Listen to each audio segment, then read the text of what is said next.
जय हिंद दोस्तों, my name is Mangu. एक बार फिर से आप सभी लोगों का मेरे YouTube channel Hollywood movies details में स्वागत करता हूं। आज की वीडियो में हम जिस मूवी का एक्सप्लेनेशन करने जा रहे हैं उस मूवी का नाम हॉस्टल है। दोस्तों, कहानी शुरू होती है तीन दोस्तों से जिनका नाम बैक्स्टेन, ओली और जॉस होता है। इन तीनों में भी बहुत अच्छी दोस्ती होती है क्योंकि ये तीनों भी कॉलेज फ्रेंड होते हैं। ये तीनों भी अमेरिकन होते हैं और ये अमेरिका से यूरोप अपनी छुट्टियाँ बिताने के लिए आए होते हैं। शाम को ये सभी जब एक नाइट क्लब में आते हैं तो वहाँ पर ये बहुत सारी दारू पीते हैं और बहुत एंजॉय भी करते हैं। जब ये वापस आ रहे होते हैं तभी जॉस एक लड़की से टकरा जाता है जिससे वो लड़की उस पर बहुत गुस्सा होती है। वो माफी भी मांगता है लेकिन तभी उतने में उसका बॉयफ्रेंड आता है जो जॉस से झगड़े करने लगता है। ये तीनों भी उसके साथ झगड़े करने लगते हैं। वहाँ पर नाइट क्लब का ओनर आ जाता है और इन तीनों को भी बाहर निकाल देता है। ये अपने हॉस्टल की तरफ जा रहे होते हैं तभी रास्ते में इन्हें एक बार दिखाई देता है जिसके सामने बहुत खूबसूरत लड़कियां होती है जो इन्हें अपनी तरफ अट्रैक्ट कर रही होती है। बैक्स्टन और ओली अंदर जाकर रोमांस करने लगते हैं लेकिन जॉस बाहर ही रुक जाता है क्योंकि वो बहुत शर्मीले स्वभाव का होता है। देर रात को ये जब हॉस्टल के सामने आ जाते हैं तो हॉस्टल का दरवाजा बंद होता है। ये अंदर आवाज देते हैं दरवाजा खोलने के लिए लेकिन अंदर से आवाज आती है कि दरवाजा अब सुबह ही खुलेगा। तब ये तीनों जोर जोर से हंगामा करने लगते हैं तो आसपास के लोग इन पर गुस्सा हो जाते हैं। इतने में एक लड़का खिड़की से इन्हें अपने रूम में बुलाता है और ये तीनों भी पाइप के सहारे उसके रूम में चले जाते हैं। ये तीनों भी रूम में आ जाते हैं तो वो लड़का इन्हें अपना नाम एलेक्स बताता है। एलेक्स इन तीनों को भी बातों बातों में स्लोवाकिया नाम की एक जगह बताता है। वो कहता है कि वहाँ पर बहुत खूबसूरत लड़कियां होती है और खासकर उन्हें अमेरिकन ज्यादा पसंद आते हैं। तो ये तीनों भी स्लोवाकिया जाने के लिए डिसाइड करते हैं और अगली सुबह ये ट्रेन के जरिए स्लोवाकिया के लिए निकलते हैं। तभी इनके पास एक बिजनेसमैन आके बैठता है जो कि इन्हें अपना नाम डच बताता है। डच इन्हें अपनी बच्ची की तस्वीर दिखाता है और बातों ही बातों में जेफ के पैर पर हाथ रख देता है जिससे जेफ को बहुत गुस्सा आता है और वो उसे डांट देता है। डच को भी बहुत गुस्सा आता है लेकिन वो वहाँ से चला जाता है। तभी इनकी ट्रेन रुक जाती है और ये तीनों भी ट्रेन से उतर जाते हैं। स्टेशन पे देखते हैं कि उन तीनों के अलावा कोई भी स्टेशन पे नहीं होता। उन्हें बड़ा अजीब लगता है। फिर वो टैक्सी करके हॉस्टल के पास जाते हैं। हॉस्टल के अंदर जाने पर इन्हें एक रिसेप्शनिस्ट मिलती है जो इनका स्वागत करती है। ये इनके पासपोर्ट रख लेती है और इन्हें रूम का की देकर जाने के लिए कहती है। वो जाते जाते इन्हें कहती है कि तुम्हें वहाँ पर रूममेट भी मिलेगी तुम्हारे साथ। ये सुनकर ये बहुत खुश होते हैं और ऊपर जाने लगते हैं। जब ये रूम में आते हैं तो उन्हें यहाँ पर दो लड़कियां दिखाई देती है जिनका नाम नतालिया और सुतलानिया होता है। दोनों लड़कियां इन्हें क्लब में चलने के लिए कहती है तो ये हाँ बोल देते हैं। जब शाम होती है तो ये तीनों भी उन लड़कियों के साथ क्लब में जाते हैं। जॉश को यहाँ पर नतालिया से प्यार हो जाता है और वो नतालिया को किस भी करता है। कुछ देर बाद जॉश वहाँ से उठकर फ्रेश हवा लेने के लिए बाहर आ जाता है। तभी जॉश के पास एक लड़का आ जाता है और उसे सिगरेट मांगने लगता है। जॉश उसकी उम्र के कारण उसे मना कर देता है। तभी पीछे से और लड़के आ जाते हैं जिनके हाथों में बहुत सारे हथियार होते हैं। उतने में वहाँ पर डच आ जाता है और इन लड़कों को कुछ पैसे देकर वहाँ से जाने के लिए कहता है और वो जोश से कहने लगता है कि ये बड़े खतरनाक बच्चे हैं, ये पैसों के लिए किसी का भी मर्डर कर देते हैं। जोश डच को थैंक्स बोलता है और ड्रिंक पीने के लिए ऑफर करता है। डच और जोश ड्रिंक पी रहे होते हैं। जोश उसे कहता है कि मैं माफी चाहता हूँ जो ट्रेन में मैंने तुम्हारे साथ किया। रात को ये तीनों भी लड़कियों के साथ एंजॉय कर कर सो जाते हैं। जब ये सुबह जगते हैं तो इनके साथ ओली वहाँ पर नहीं होता। ये ओली को पूरे हॉस्टल में ढूंढने लगते हैं तो ओली का कहीं पता नहीं चलता। ये दोनों भी रिसेप्शन पर जाकर ओली के बारे में पूछते हैं तो उन्हें पता चलता है कि ओली सुबह ही यहाँ से चेकआउट कर निकल गया है। तभी ये दोनों भी ओली के लिए एक कॉल मी का मैसेज छोड़कर बाहर आ जाते हैं। तभी इनके सामने वही बच्चे आ जाते हैं और इनसे बबल गम मांगने लगते हैं। तो जोश अपने पास से सारे बबल गम इन लड़कों को दे देता है और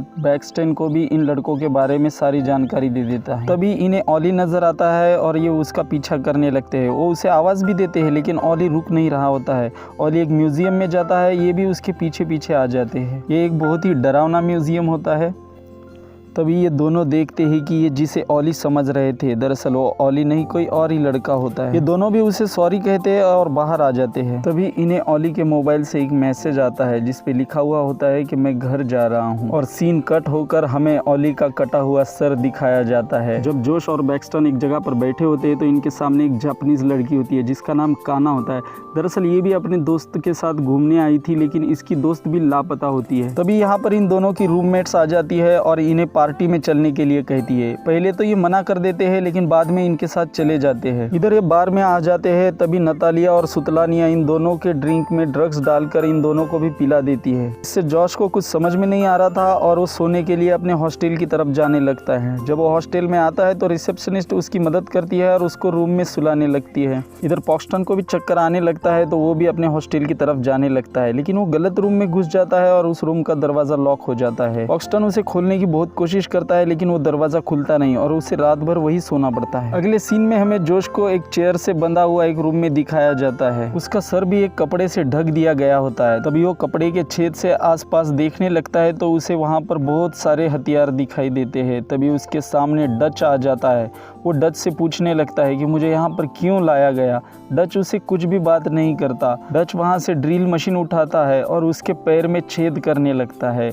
इससे जोश को बहुत तकलीफ होने लगती है। वो बहुत चिल्लाता है। जोश डच से छोड़ने के लिए कहता है। तभी डच जोश के पैरों की नसें काट देता है और उसे जाने के लिए कहता है। जोश जमीन पे रेंगता हुआ रूम के बाहर आने लगता है। तभी उसके सामने फिर से डच आ जाता है और उसे पकड़कर उसका गला काटकर उसे मार देता है। इधर बैक्स्टन को सुबह जब होश आता है तो वो अपने हॉस्टल में आ जाता है। उसे यहाँ पर बताया जाता है कि तुमने सुबह ही चेकआउट किया और उसकी बैग भी दी जाती है।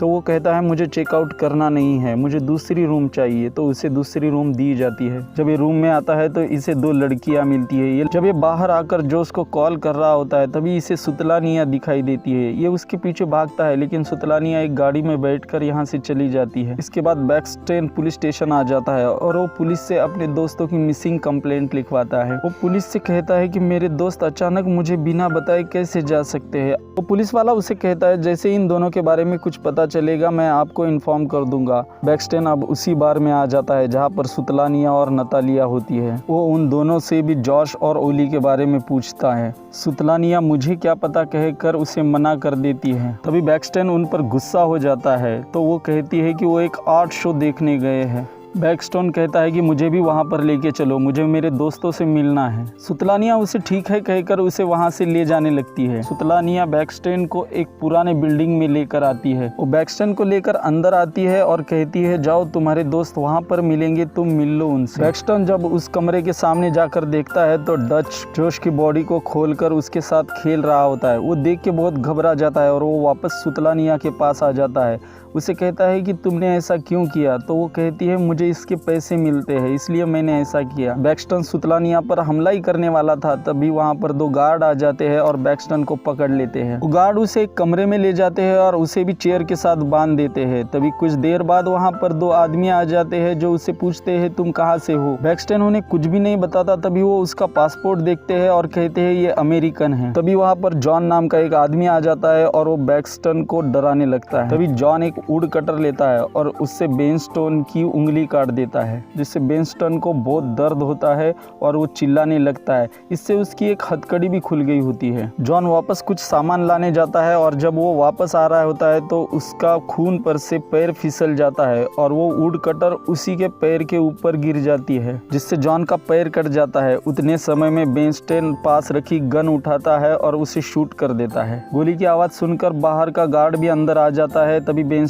उसे भी गोली मार देता है और वहाँ पर पड़ी एक बुल ड्रेस पहनकर बाहर निकल जाता है। वो एक कमरे में जाता है तो वहाँ पर देखता है बहुत सारी लाशें होती है। तभी बाहर से कोई आने की उसे आवाज़ आ जाती है और वो अपना ड्रेस उतार कर उसी लाशों के बीच में सो जाता है। तभी वहाँ पर एक आदमी आ जाता है और वो लाशों की ट्रॉली को खींचकर ऊपर ले जाता है। वो इन्हें एक कमरे में लाता है जहाँ पर वो लाशों के छोटे छोटे टुकड़े कर देता है। जब बैक्स्टन को यहाँ पर जोश की भी डेड बॉडी दिखाई देती है जिसको देखकर वो बहुत दुखी हो जाता है। जब ये आदमी उन लाशों के टुकड़ों को आग में सेक रहा होता है तभी बैक्स्टन पीछे से आ जाता है और हथौड़े से उस आदमी को मार देता है और यहाँ से भाग जाता है। वो जब खिड़की से नीचे देखने लगता है तो उसे पता चलता है कि पुलिस भी इनके साथ मिली हुई है। वो भागते भागते एक कमरे में जाता है जहाँ पर उसे कुछ कपड़े मिल जाते हैं। वो उसे पहन लेता है। तभी यहाँ पर एक आदमी आ जाता है जो बैक्स्टन को अपना ही आदमी समझ रहा होता है। वो उसे कहता है कि तुम मुझे अमेरिकी आदमी ला के दो, मुझे बहुत पसंद है उन्हें मारना। और वो उसे अपनी गन भी दे देता है। जब ये बैक्स्टन सबकी नजरें बचाते हुए बाहर आ जाता है जैसे वो गाड़ी में चढ़ने ही वाला था लेकिन उसे काना की आवाज़ आ जाती है और वो काना को लेने के लिए वापस उसी रूम में चला जाता है। वो देखता है कि उससे जिस आदमी ने गन दी है वही आदमी काना को टॉर्चर कर रहा है। उसने काना की एक आग भी बाहर निकाल दी थी।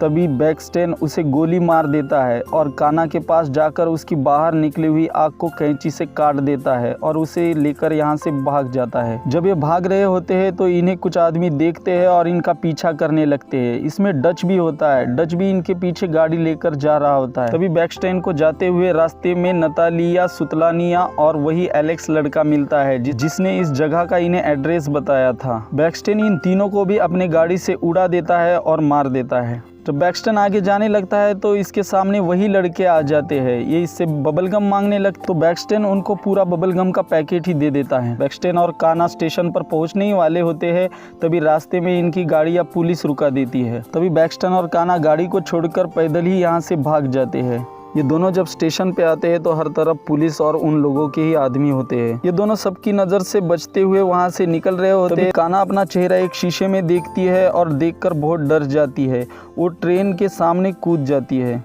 और सुसाइड कर लेती है। बैक्स्टेन उसे रोकने की बहुत कोशिश करता है लेकिन वो उसे बचा नहीं पाता। तभी ट्रेन यहाँ से निकलती है और बैक्स्टेन ट्रेन में बैठ जाता है। जब बैक्स्टेन अपनी चेयर पर बैठकर सो ही रहा होता है तभी उसे डच की आवाज़ आ जाती है और वो घबरा जाता है। गाड़ी एक स्टेशन पे रुकती है जहाँ डच उतरता है। उससे मिलने के लिए उसकी बेटी भी वहाँ पर आई हुई होती है। वो अपनी बेटी को लेडीज वॉशरूम में छोड़कर खुद जेंट्स वॉशरूम में चला जाता है। जब वो वापस आता है तो बहुत देर बाद भी उसकी बेटी बाहर नहीं आती, इसलिए वो घबरा जाता है और वो वॉशरूम के अंदर उसे देखने के लिए चला जाता है।